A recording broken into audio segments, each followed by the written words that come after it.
Hola, buenas tardes, aquí desde Lisboa. En primer lugar, gracias por la invitación y saludo esta iniciativa del Lar Gallego de Sevilla en hacer una comunicación con todos los centros del exterior, de los gallegos que se encuentran en la diáspora. Estoy disponible para que pongáis cualquier cuestión que me queráis colocar, o no sé si me tomo yo las riendas y desarrollo yo. Bueno, ante todo, Álvaro, muchísimas gracias por acompañarnos esta tarde. Esta sección, como bien has dicho, es Falamos os Galegos do Mundo, y el Lar Gallego fue nuestro afán, nada más que nuestro afán de unirnos, de acercarnos en la distancia que se nos pedía por esta pandemia, por COVID-19, que nos ha puesto las cosas un poquito difíciles a todos. Y en nuestro afán de acercarnos y de conocer un poquito mejor a todos pues, estos gallegos que os encontráis pues, aún más lejos de nuestra tierra Galicia, pues creamos este espacio de encuentro en donde hacemos estas entrevistas para conocer un poquito más de vuestras vivencias, vuestras actividades y cómo las desarrolláis también en estos tiempos de pandemia. Hoy viajamos, y explico para todos los que nos están viendo, hoy viajamos a nuestra tierra vecina, aquí a Portugal, a vuestro Centro Galego de Lisboa, que fue fundado en noviembre de 1908. Xuventude de Galicia, el Centro Galego de Lisboa, nace, pues como otros tantos centros, por un grupo de gallegos que en su afán de luchar por su tradición, por su lengua, por su cultura y crear fuertes lazos de compañerismo entre los hijos de Galicia que allí residen, pues nace este Centro Galego de Lisboa. La sede es curioso y muy bonito, que es un palacete, diseño de un arquitecto italiano que fue construido a finales del siglo XIX y fue donado a la institución por vuestro socio ilustre Manuel Córdoba Ullosa. Exactamente. Ya son 113 años desarrollando actividades en pro siempre de la cultura gallega, y es un honor que hoy en Falamos os Galegos do Mundo podamos contar con su entrevista, con la entrevista del presidente del Centro Galego de Lisboa, Álvaro Moreira Muiños. Siempre esta entrevista está encabezada por la presidencia del Lar Gallego de Sevilla, nuestro presidente José Antonio Otero y nuestro vicepresidente José Manuel Gil. Buenas tardes y bienvenido, Álvaro. Vale, muchas gracias. Bueno, sí, yo me proponía hacer primero un pequeño resumen de los gallegos hacia Portugal, si os parece bien. Antes de entrar detalladamente en la parte del centro. Es una cosa muy rápida para que la gente conozca un poco cómo los gallegos aparecen en Portugal. Estás en tu casa, nunca mejor dicho. ¿Estás en tu casa? Vale, de acuerdo, muchas gracias. Bueno, pues se cuenta que los gallegos ya están en Portugal desde finales del siglo XVII. Los gallegos vinieron hacia Portugal, como todos, con el afán de mejorar su vida. Ya en aquellas fechas, los tiempos eran difíciles, se vinieron hacia Portugal, que era el país que tenían al lado, como fueron también para otras zonas de España. Portugal fue un territorio también que ellos alcanzaron, designadamente Lisboa. Se cuenta también que los gallegos participaron en la construcción de algunos monumentos que son hoy día monumentos significativos de Lisboa, como es el acueducto de Aguas Libres, que supongo que quien venga a Lisboa lo habrá visto. Ya se habla que aquello participaron los gallegos en su construcción. Y después han participado también en la reconstrucción de Lisboa tras el terremoto de 1755, que después la reconstrucción de Lisboa, como sabéis, estuvo a cargo del arquitecto Marqués de Pombal, que hizo la reconstrucción porque Lisboa fue un terremoto muy fuerte y quedó prácticamente destruida. Y ya hay, como se dice, algunas muestras de la participación de los gallegos en esta reconstrucción. Los gallegos en Lisboa, al final, han sido siempre personas que se integraron muy bien en el ambiente portugués, o sea, más bien lisboeta, y a finales del siglo, más adelante, de finales del siglo XVIII, XIX, los gallegos aumentaron su venida aquí a Lisboa. ¿Cómo era la forma más práctica de venir? Era dedicarse a negocios más o menos negocios ambulantes. Negocios ambulantes que eran negocios que hacían ellos por sí propios. Y son profesiones de aquellas como, por ejemplo, que habéis oído hablar de los aguadeiros. Los aguadeiros eran gente que las casas de señoriales no tenían agua en casa, entonces los gallegos y, bueno, y algunos portugueses, pero los gallegos fundamentalmente, se dedicaban a ir a buscar agua con una especie de con unas pipas, así unos barriles parecidos, y se la llevaban a la gente. Y aquello tenía, cada grupo de gallegos tenía una fuente determinada. Por eso las aguas, como sabéis, no son iguales en todas las fuentes y ellos se distribuían y hay unas láminas que indicaban las diferentes fuentes que había en Lisboa. Otra profesión que ellos también hacían mucho era la profesión que aquí le llaman de Troyas, que eran Troyas. Eran los mozos que se dedicaban a cargar, ayudar a cargar, a hacer mudanzas, etc. Otra profesión que también se desarrolló en la segunda mitad del siglo XIX y primera mitad, digamos, primer tercio del siglo XX, los afiladores. Normalmente que los afiladores procedían de la Terra da Chispa, de Orense, y venían con sus ruedas de afilar y venían por las calles y se mezclaban también con la venta ambulante portuguesa, que había los panaderos, había las que vendían el pescado, los que vendían la leche, y los gallegos también se introdujeron en ese medio con su negocio. En otra parte, había también los gallegos que empezaron a instalarse más bien de forma sedentaria y fueron creando las llamadas carbuerías. Carbuerías que eran tiendas donde se vendía carbón y vino, que a medida que fueron progresando, estas tiendas, además del carbón y del vino, empezaron a vender también aquellos petiscos típicos de Portugal, los pastéis de bacalhau, unas croquetas especiales que hay aquí, así, unos bocatas también típicos de aquí, de coiratos y vinos y todo. El gallego ha evolucionado y muchas de estas tascas, que le llamaban tascas o carbuerías, han evolucionado, aunque alguna que otra existe aún en Lisboa. Ya imagináis que ya será muy vieja, ¿no? Ya muy deteriorada, pero en algún sitio de Lisboa aún hay.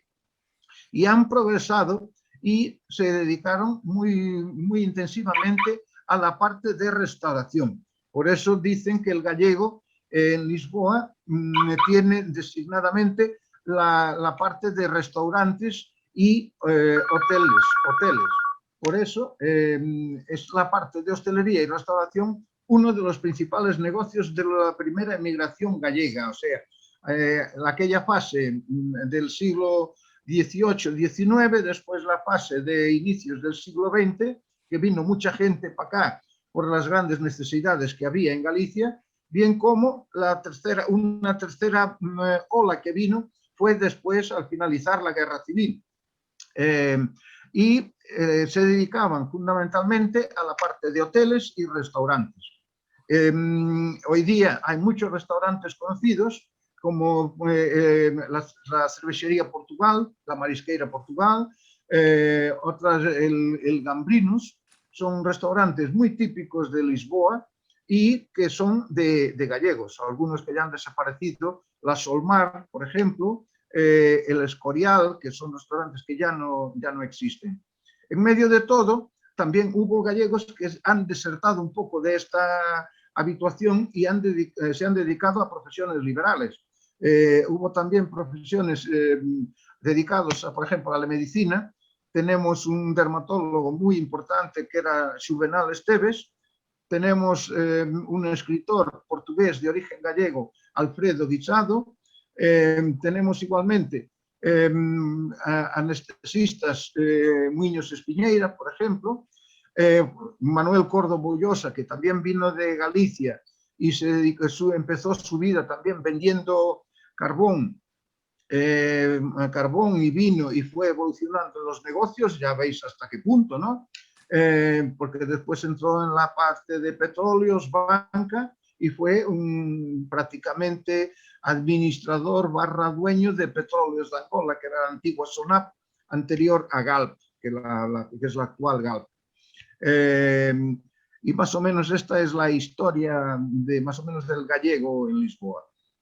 Entre todo esto, también los gallegos, al estar en Lisboa, han sentido la necesidad de sentirse un poco más próximo de su tierra. Porque hoy en día nosotros aquí en Lisboa, para ponerse en Galicia, te pones en 3 horas y media, 4 horas, te pones en la frontera. Pero antiguamente, cuando no había unas vías de comunicación como las actuales, un viaje de Lisboa a Galicia te llevaba como unas 12 horas. Unas 12 horas, y después la distancia no era solo distancia por carretera, también había la distancia económica, porque el gallego venía a Lisboa no para hacer turismo, el gallego venía a Lisboa para trabajar, hacer su vida, y soñaba siempre con volver a su tierra y hacer su casa para que después, en los últimos años de su vida, estuviera tranquilo. Aunque ahora la mentalidad ha cambiado un poco, porque hay gallegos que ya se quedan viviendo aquí en Portugal, porque dicen que el clima es mejor que en Galicia, pero habitualmente o sea, lo que los gallegos pretendían era juntar para un futuro más o menos lejano, para que pudieran estar descansados. Era el objetivo de la emigración para ellos y su familia. Esta distancia ha motivado que ya en la segunda mitad de los siglos XVIII hubo varias intenciones de formar algún grupo.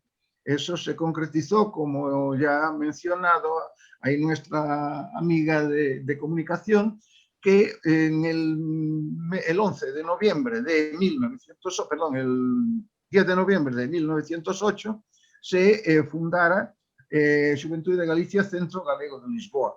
Fue una reunión de unos 20 y pico gallegos que han creado la asociación. En esa asociación se creó en un piso en la zona antigua de Lisboa, cerca de donde está la Asamblea de la República, en la Rúa dos Remolares. En la Rúa dos Remolares, que después hubo otra sede en la Rúa da Rosa, y las dos anteriores a la actual se situaron ya en el centro de Lisboa, en la Rúa da Madalena, una más cerca del río, y la más reciente ya aquí cerca, junto a Plaza de Figueira. Y desde 1988 nos encontramos allí en nuestra sede, en la actual sede, que fue una donación de Manuel Córdoba Llosa, porque sintió la necesidad que los socios necesitaban de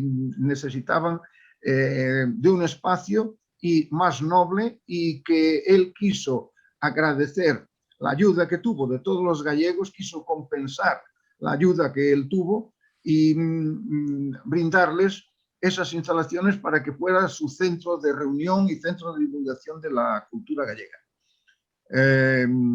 No sé si tenéis alguna cuestión. Sí, primero Álvaro, muchísimas gracias.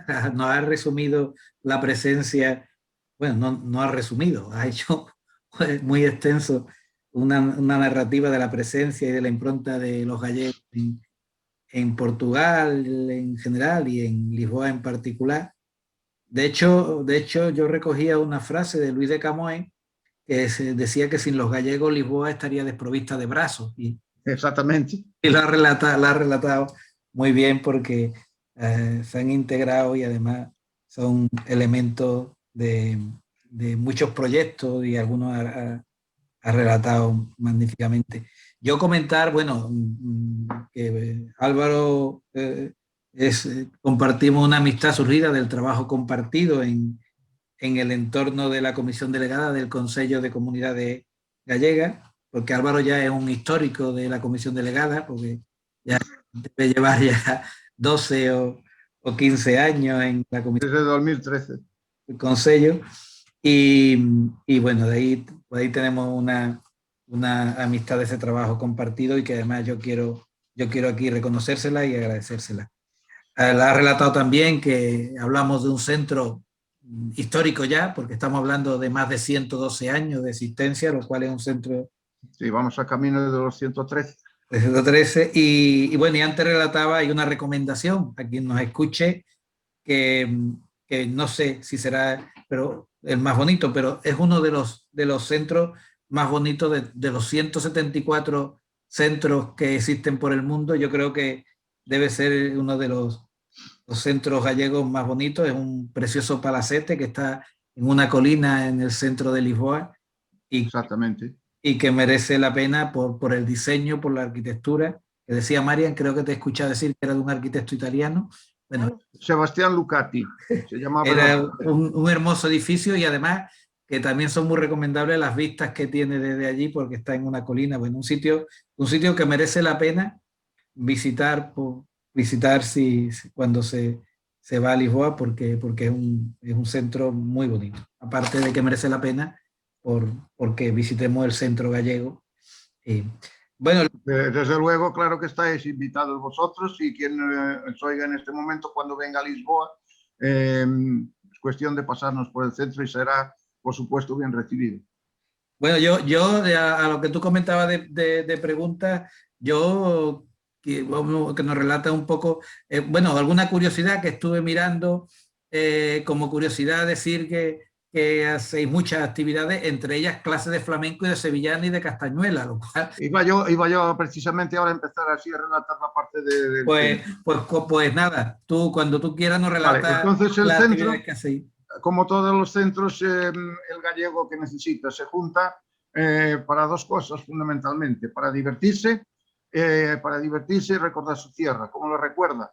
Con la gastronomía, que es el punto de unión seguro entre todos los gallegos, y la gastronomía, lógicamente, vendrá acompañada de los cantos, de las tradiciones de danza, en resumen, de la música gallega. A causa de esto, en 1956 se fundó la coral del Centro Gallego de Lisboa, que se llamó Anaquiños da Terra. Fue una coral integrada casi por 30 o 40 personas y tuvo gran éxito en Lisboa, porque aquello era una cosa nueva. Tanto éxito tuvo que iba a actuar, actuó en la televisión española, en la televisión portuguesa, que habría empezado ya por aquellos años haciendo alguna emisión experimental. Actuó en la Radio Nacional Portuguesa, emisora nacional, actuando también en varios teatros.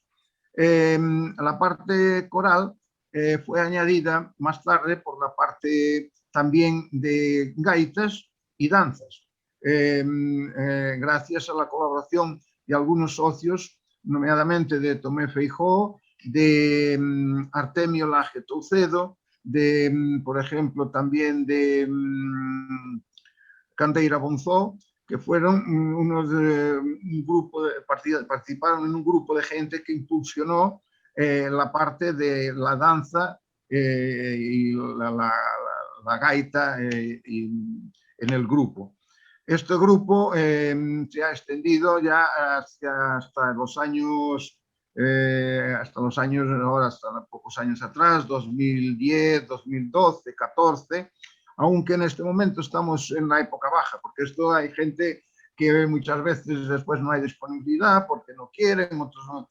Tenemos la parte de gaitas, pero la danza ya mucha gente no le gusta porque es un compromiso, tienen los ensayos, entonces ya está un poco deteriorado. Pero a partir de ahí también se fundó la Escuela de Gaitas de Xuventude de Galicia.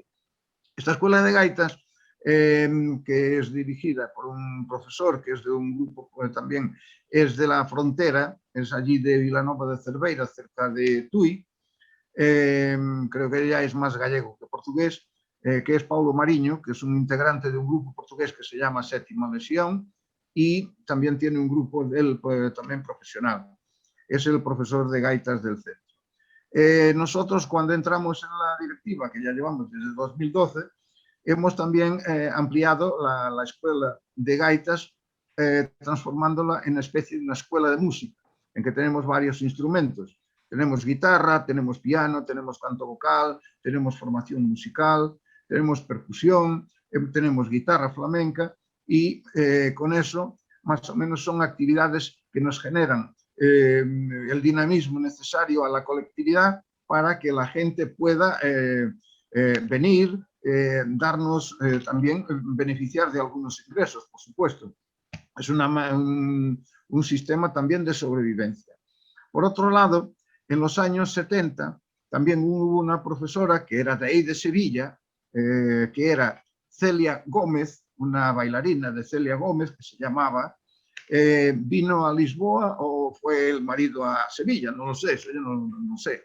Se casó con un portugués, un señor del ejército portugués, y lógicamente en aquellas alturas, no sé si os recordáis, cuando se casaba uno con el hombre adquirían la nacionalidad del marido, eran tiempos diferentes a los de hoy. Y ella vino para acá y se empezó a llamar Celia Neves. Vino para dar, y ella lo que sabía hacer era bailar y dar clases de flamenco, sevillanas, baile español, etc.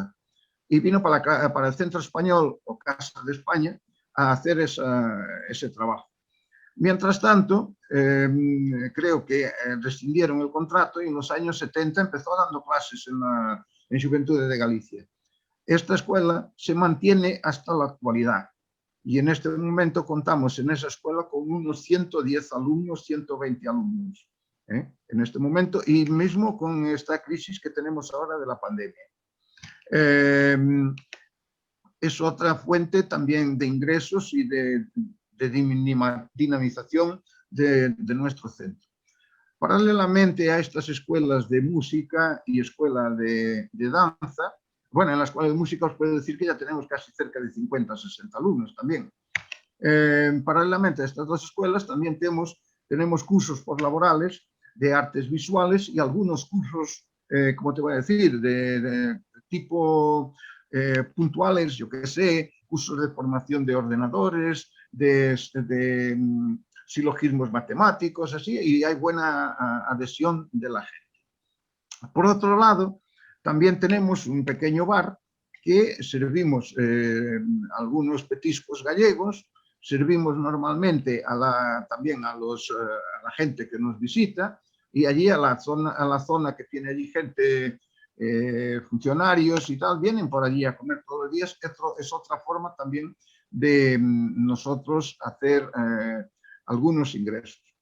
Puntualmente, también hacemos fiestas o eventos que podemos caracterizar así a la partida. Por ejemplo, las letras gallegas, varias exposiciones, presentaciones de libros, palestras, la celebración cada año del aniversario, cuando es posible, claro.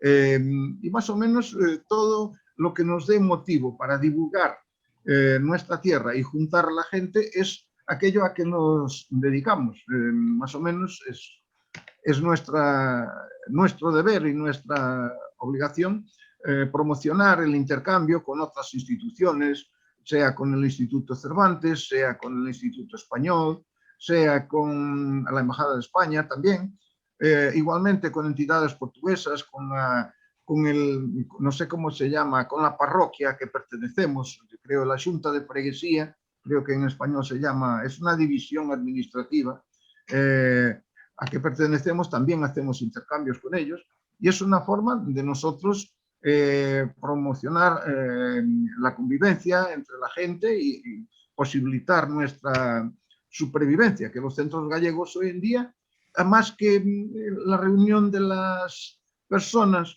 principalmente aquellos centros que estamos muy cerca de Galicia, a 4 horas, tenemos que remodelar nuestro pensamiento y buscar una nueva forma de actuar para atraer a la gente. No se puede solo hacer cosas, yo qué sé, no puedes ir mucho ni por la cultura ni mucho por la danza, tienes que hacer un mixto. Y claro, y colaborar también después con la Xunta de Galicia para obtener actividades que puedan fomentar el intercambio entre Galicia y Portugal / Lisboa o al revés. Más o menos es nuestro trabajo diario, así resumidamente. ¿De dónde eres oriundo, Álvaro? ¿Perdón? ¿Dónde soy oriundo? Pues mira, yo, mis padres Mi padre emigró a Portugal con 17 años. Y mi madre, lógicamente, como hacían los gallegos, venía uno delante, abría el camino. Después iba a la tierra, se conoció a mi madre, bueno, la conocía seguro, se casaron. Y después vinieron los dos. Yo he nacido aquí en Lisboa, pero yo me considero un ciudadano ibérico. Muchas veces a mí me comprometía, dice, llegabas a Galicia, oye el portugués, yo le decía, oye, portugués, eso de portugués, nada. Yo en todo caso seré un ciudadano ibérico, ¿no? Porque yo tanto nunca tuve problemas de estar en España o en Portugal, o sea, me doy bien en las dos partes, o estar acostumbrado a vivir en los dos sitios, porque yo iba mucho a Galicia, sé mucho de las tradiciones de Galicia y tengo una cierta pena que en este momento los más jóvenes no conozcan aquellas tradiciones ancestrales que normalmente se hacían en Galicia. Yo qué sé, a las folladas, sacar la desfollada del maíz, o sea, sacar la hoja al maíz, cortar la hierba, andar con el carro de vacas y eso, era una cosa que a mí me chiflaba, era muy... hacer el pan de millo en el forno de pedra, son cosas que nunca se olvidan y que la matanza de porco allí in situ, son cosas que nunca se olvidan y que mucha gente joven en este momento ya no sabe cómo se hace, no lo conoce y difícilmente lo va a conocer. Sí. Pero ¿y tus padres entonces de qué zona de Galicia eran? Son de Pontevedra, del Concello de Alhama. Ah, muy bien, muy bien. Concello de Alhama. ¿Tú dónde eres? ¿De origen? Santiago. De Santiago de Compostela. Sí, yo nací en Santiago, aunque me vine con 8 años a Sevilla. Ya. Yo nací aquí en Lisboa. Mi hermano y yo nacimos aquí. Mi hermano en este momento está trabajando en Vigo. Y yo me quedé por aquí, ¿no? Álvaro, de hecho, tu madre sí está viviendo en... Sí, mi madre está en Galicia. En Galicia. Sí. Bueno, pero me gusta mucho eso de ibérico, está bien. No, es que yo te digo sinceramente, yo estuve en Madrid un año o dos, no extrañé nada. Estoy en Galicia, no extraño nada. Estoy aquí, o sea, estoy bien en todos los sitios, no es nada, no es...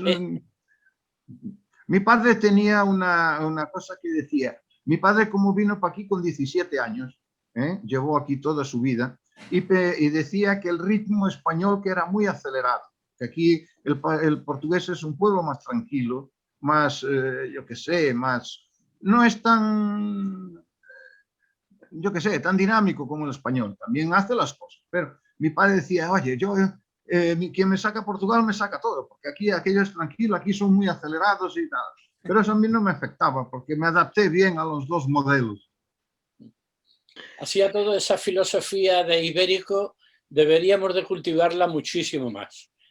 A mí me gusta mucho también porque realmente somos pueblos iguales, con la misma raíz, con muchas costumbres que compartimos, gastronomía que compartimos, y tradicionalmente Portugal y España no han tenido una relación afectiva como deberíamos de haber tenido, ¿no?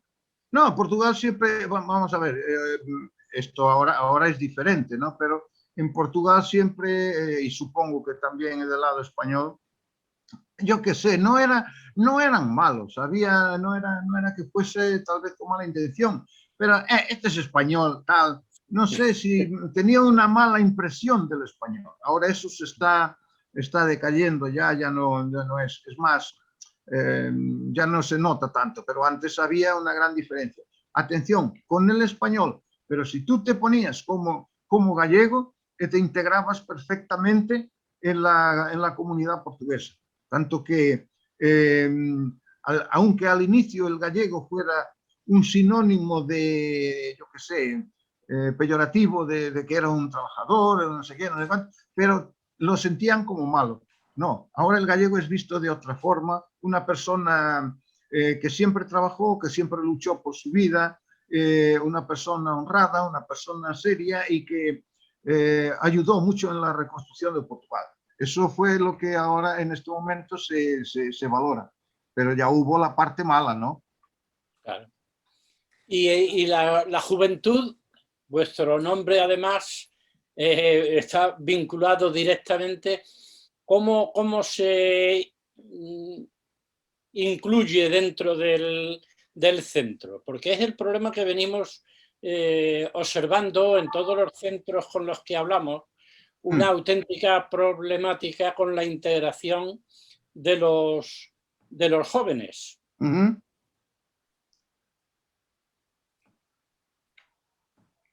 ¿Me oyes? Sí, te oímos bien. ¿No me has oído? Sí, te he oído. Vale. La juventud, vale. La juventud, vamos a ver, hay dos tipos, hay dos facetas. Hay la parte de juventud que se integra perfectamente en las actividades y quiere participar, pero la gran mayoría participa pero no quiere responsabilidades. Eso es el problema, es ese. Cuando, sí, me gusta hacer una cosa puntual, pero para nuestro cotidiano hay que tener un cierto seguimiento, una cierta responsabilidad, un cierto compromiso, pero la juventud no lo quiere asumir. Ahí está muchas veces la diferencia entre venir a las actividades y no, o sea, si dices, oye, ¿quieres participar en una directiva? ¿Quieres hacer...? Sí, pero no tengo tiempo y tal, me gusta venir aquí, pero de asumir responsabilidades, nada. Sí. ¿Y el habla, la lengua gallega, la juventud sí la está hablando o es algo que se está perdiendo en el centro? Hay de todo, hay de todo. Hay un gran interés aquí en Portugal por la lengua gallega.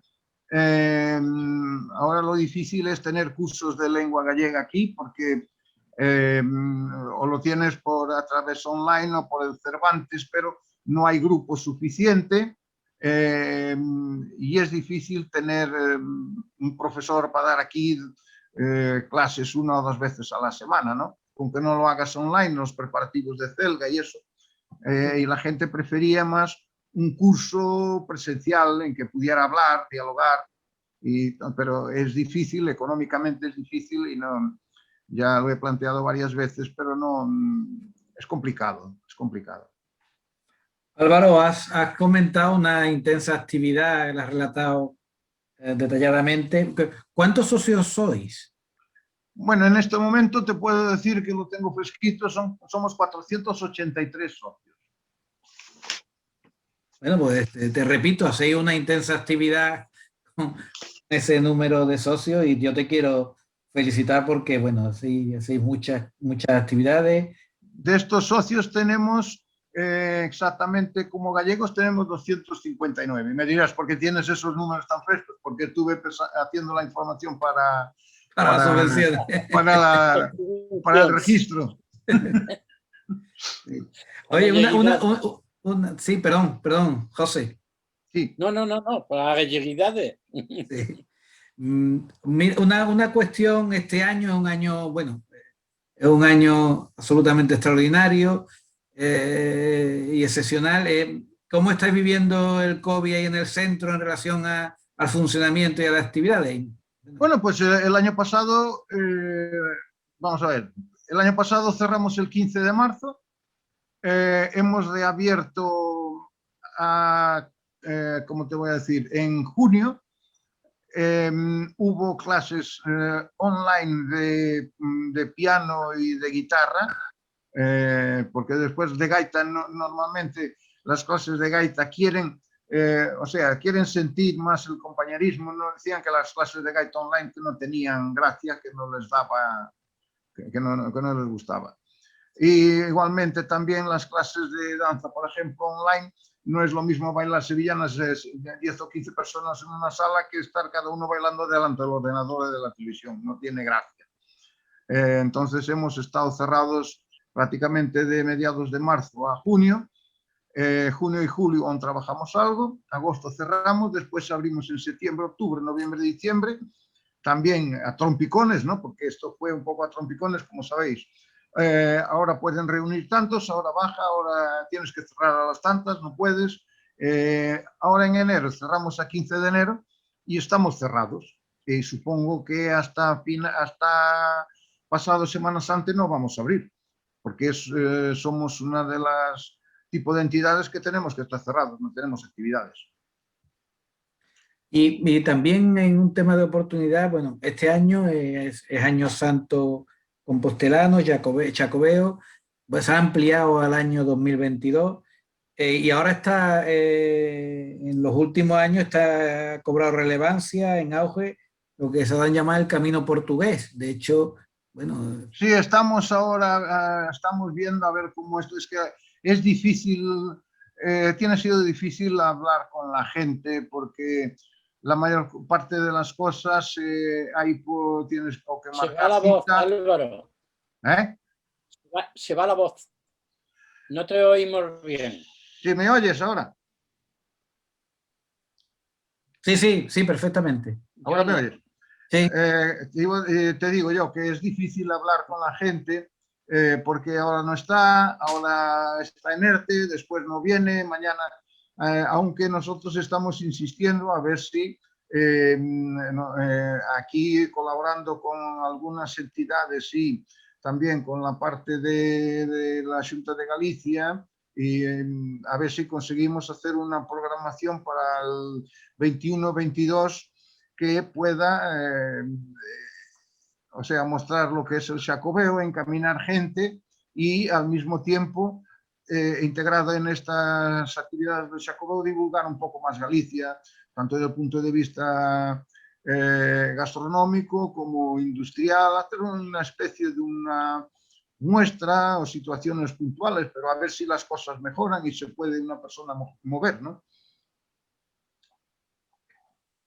Muy bien, pues me comprometí contigo que esto duraría 30-35 minutos y aunque no te lo creas, llevamos ya 35 minutos. Yo sí no quería dejar de que nos hablase bueno, porque el COVID, toda esta situación pasará, esperemos. Esperemos que sí. Y quería hablar sobre proyectos futuros que tenéis el Centro Gallego de Lisboa, que nos puedes comentar sobre ese aspecto. Bueno, nosotros proyectos futuros es importante, nosotros queremos ampliar nuestro conjunto de actividades y también, lógicamente, es muy importante que un proyecto que nos preocupa es que nuestro edificio es un edificio, vamos a ver, que hace parte del patrimonio portugués y es el mantenimiento del propio edificio. Por un lado eso. Por otro lado, en cuanto a proyectos, desarrollar el proyecto Xacobeo y desarrollar un conjunto de proyectos relacionados con la parte económica, relacionados con la parte comercial y esto fundamentalmente en colaboración con la Asociación de Empresarios Gallegos en Portugal y por otro lado también desarrollar un proyecto en que podamos ser un poco de puente entre la Consejería de la Secretaría General de Migración y los gallegos que están aquí cuanto a las posibles ayudas que se están desarrollando en este momento, sea para el retorno, sea para aquellos más necesitados, a ver si conseguimos abrir una especie de un departamento para eso. Y por otro lado, ampliar nuestras actividades de acuerdo a las instalaciones que tenemos, porque también muchas veces no tenemos capacidad de espacio para ampliar mucho las actividades presenciales, porque el edificio es grande, pero nosotros con 180 alumnos, las actividades todas, es muy complicado gestionar el espacio. ¿Cuántos metros cuadrados tenéis ahí, Álvaro? Metros cuadrados, te puedo decir. Construidos. De edificios, sí. Te estoy midiendo 150, 160, 480, 480, como cerca de 600 metros cuadrados de edificio central, 150, 150, sí, 150, 600 metros cuadrados de edificio central, y después de la parte del anexo del bar cafetería tendremos como unos 150 metros cuadrados. Y además en una construcción de muchísima calidad, que el mantenimiento tiene que ser muy caro, lógicamente. Sí, el mantenimiento es muy caro y después hay cosas que tú no puedes cambiar. Claro. Tiene ventanas por todos los sitios y tienes que ponérselas de madera porque no puedes poner de aluminio. Claro. Es una cosa que está por el patrimonio ya, que no se puede cambiar, y tienes que mantener la traza de la construcción, y tienes que hacer las cosas muy poco a poco, y claro, tienes que tener fondos para ello, ¿no? Muy bien. Pues Álvaro, yo muy agradecido por os agradezco yo a vosotros tu aportación, tu idea. intervención. Te quiero comentar que cuando Marian ideó este espacio, bueno, el objetivo fundamental era el conocimiento mutuo, que bueno, que lo estamos consiguiendo, y que bueno, y que con intervenciones como la tuya, pues bueno, estamos conociendo en detalle centros de distintos lugares del mundo, pero además en tu intervención también ha aportado no ya el conocimiento del centro, sino el conocimiento sociológico de la inmigración gallega en Lisboa, lo cual, o incluso más allá, en Portugal. Y te lo quiero agradecer profundamente porque... No tienes nada que agradecer.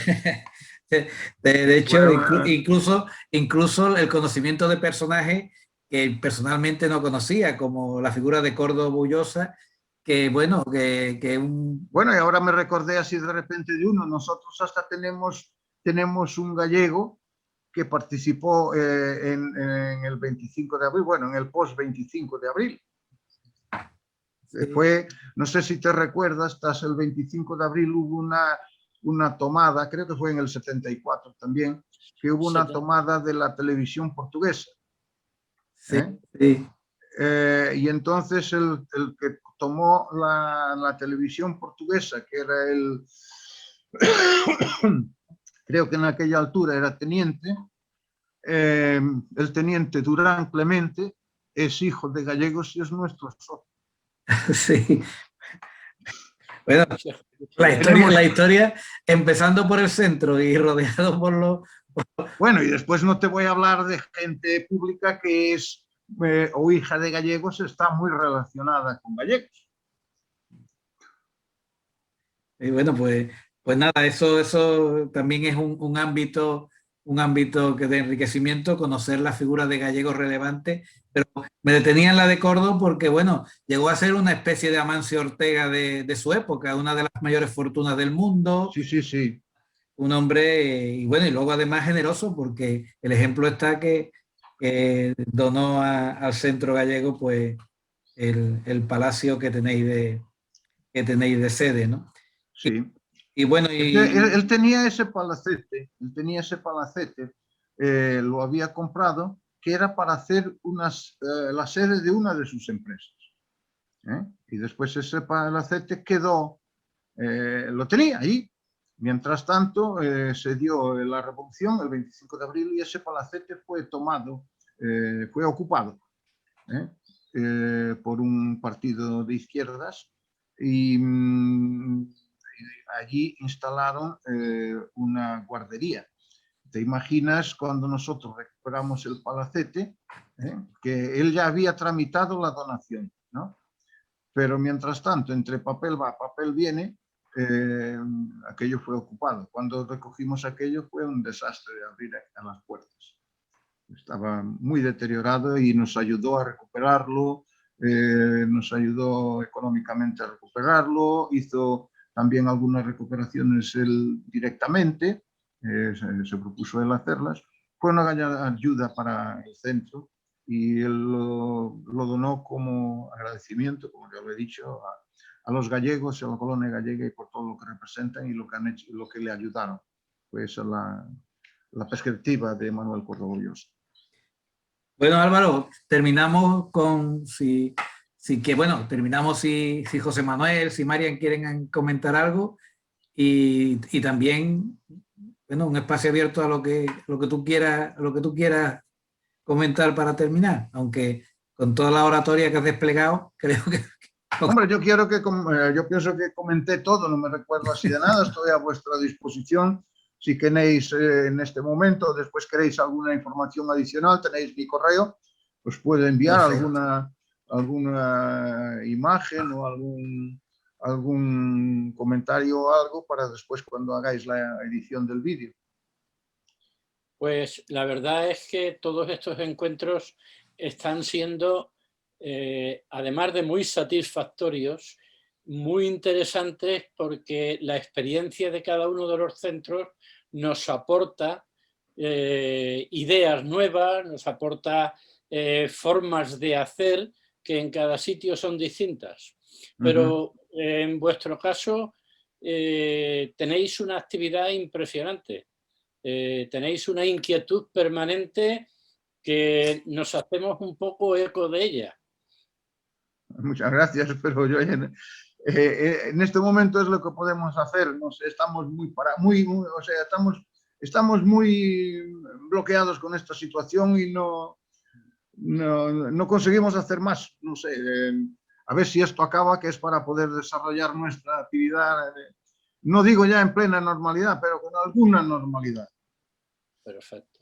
Yo, Álvaro, sumarme a las palabras de José Manuel, porque es cierto que estos encuentros nos enriquecen muchísimo y en todos vemos un mismo factor común, que la gratitud de muchos gallegos por estas asociaciones, por estas casas donde encuentran, digamos, pues todo el apoyo y el agradecimiento. Pues imagina, donación de un palacete, por ejemplo, pues bueno, pues es algo que ahí es donde se ve ese arraigo, ¿no? de esta tierra. Bueno, y cada historia, la verdad, que nos enriquece muchísimo. Como te decía, yo sí que tiraré de información, ya te mandaremos un email para complementar también en nuestras anduriñas.